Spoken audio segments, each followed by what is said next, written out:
On peut le dire, David Michelini ou David Michelini comme vous voulez, eh bien, est un auteur qui a marqué l'histoire de Spider-Man. Il a écrit un nombre incalculable d'épisodes, il a forgé la légende et il a été accompagné des plus grands auteurs pour accomplir sa mission et rendre Spider-Man tel que nous le connaissons et en faire ce personnage populaire et iconique dans la grande tradition de tous les grands auteurs ayant travaillé évidemment sur la série avec Todd McFarlane dans cet omnibus.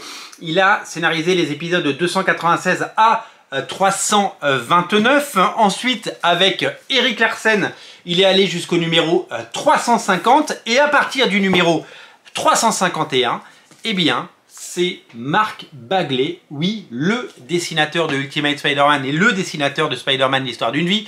Sa carrière est évidemment liée, intimement liée, j'ai envie de dire, à Spider-Man. Il l'a dessiné dans les années 80, 90, 2000, 2010 et 2020. Il continue de dessiner Spider-Man. C'est un dessinateur qui a proposé, qui a fourni, qui a livré des milliers de pages sur Spider-Man et des milliers de pages chez Marvel, sur bien d'autres séries, vous le savez, les New Warriors, les Thunderbolts, j'en passe et des meilleurs. Il a même fait du X-Men, il a fait du Avengers, il a un peu tout fait chez Marvel, mais c'est sur Spider-Man qu'il a fait des merveilles dans ce nouvel omnibus qui est sorti chez Panini Comics et que je vous recommande chaleureusement et chaudement. Vous allez retrouver les épisodes de Amazing Spider-Man 351 à 375 ainsi que des annuals bien sûr et un crossover je crois avec les New Warriors. C'est donc Mark Bagley qui prend la suite d'Erik Larsen. Ce n'est pas encore le Mark Bagley que vous allez découvrir et que vous allez savourer dans les pages d'Ultimate Spider-Man. C'est un Spider-Man adulte qu'il dessine, hein, c'est pas un Spider-Man adolescent, mais il nous régale puisque son trait fluide, son travail sur tout ce qu'il fait, eh bien, rend le storytelling et les histoires absolument passionnantes. C'est dans la grande tradition de ces grands dessinateurs qu'il a accompli son travail et qu'il nous a proposé eh bien, des heures glorieuses pour Spider-Man. Donc c'est vrai, un véritable plaisir de redécouvrir ces épisodes, c'est un véritable plaisir de replonger dans cette époque géniale de Spider-Man, une époque évidemment publiée à l'époque dans les pages de Strange, avec pas que évidemment il y a du Mark Bagley, mais il n'y a pas que du Mark Bagley. D'autres dessinaters sont venus porter main forte à David Michelini et à Mark Bagley. Il y a Guang Yap, il y a Marie Séverin, il y a Scott McDaniel, Aaron Lopestri qui dessine quelques épisodes, Brandon Peterson qui fait le New Warrior Annual 2, on verra tout ça lors du page à page, Sal Buscema, Jerry Brinkman, Steve Ditko en rappel, Scott Collins, John Romita Sr. ou encore Pat Olive et Dan Panosian pour l'épisode 375. Un omnibus de toute beauté, un omnibus qui nous régale, un omnibus qui nous replonge dans des années absolument fabuleuses pour le tisseur. Autant on parle beaucoup et on se souvient bien sûr du Spider. Je me souviens de cette couverture des New Warriors.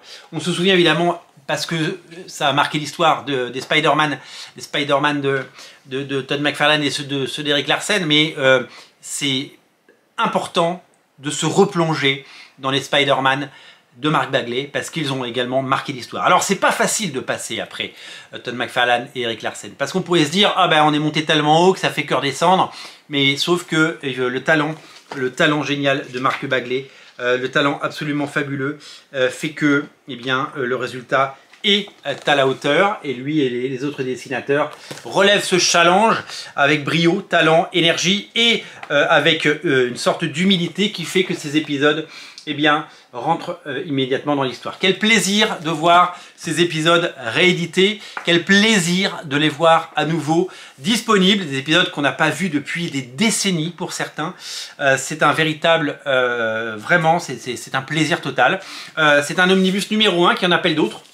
Et donc, je me réjouis vraiment de me dire que nous allons dans les prochains mois avoir la suite de cela et pouvoir replonger dedans. Je tiens à remercier Panini Comics qui est partenaire de Radio Comics sur les omnibus et qui m'a mis à disposition cet omnibus, qui me l'a envoyé pour que je puisse vous le montrer. Je l'aurais acheté quoi qu'il arrive de toute façon parce que celui-là, il le fallait dans ma collection. C'est un partenariat non rémunéré, bien entendu, je dis ce que je veux dans mes vidéos, personne ne me dit qu'on ne contrôle ou ne valide les vidéos que je mets en ligne. Et surtout que ça va être l'occasion d'en faire un page à page, comme je l'ai dit tout à l'heure, un page à page dans lequel vous allez pouvoir voir ces pages magnifiques.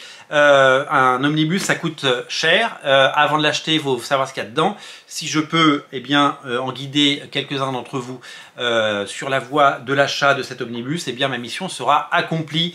Donc je vous prépare un page à page, j'en ai plein à faire des pages à page, il y en a plein dans le pipe, mais je vous promets ça dans les prochains jours ou les prochaines semaines pour pouvoir vous montrer ce magnifique omnibus. C'est à découvrir évidemment chez votre libraire, je le répéterai jamais assez, et je sais qu'il y a des gens qui ne semblent pas d'accord avec ça.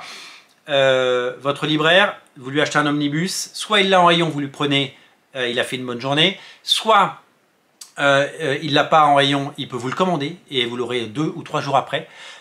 Vraiment, prenez les omnibus chez votre libraire. Ça fait vivre de l'économie réelle, de l'économie circulaire, de l'économie de proximité.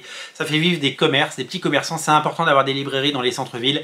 C'est important d'avoir des librairies près de chez vous. On ne veut pas d'un monde avec des banques, avec des kebabs, avec des choses déshumanisées et des distributeurs automatiques de pizza. Ce n'est pas le monde qu'on veut. Il faut se battre pour la culture et il faut se battre pour les libraires. Donc, s'il vous plaît, achetez vos omnibus chez vos libraires d'à côté. C'est important, vous pouvez attendre 48 heures, vous passez commande chez lui plutôt que passer commande chez Amazon. Jeff Bezos, il est milliardaire, il n'a pas besoin que vous achetiez un omnibus chez lui alors que votre libraire d'à côté, il a besoin. Donc prenez cet omnibus chez votre libraire. Librairie spécialisée, n'importe quelle librairie, ils ont un compte achat, ils peuvent vous le commander. Vous lui demandez, vous donnez la ref, il vous le commande et vous l'avez 2 jours après. Merci à vous d'être si nombreux, merci d'être si nombreux sur la chaîne, merci d'être si fidèles et n'oubliez pas de vous abonner. Salut!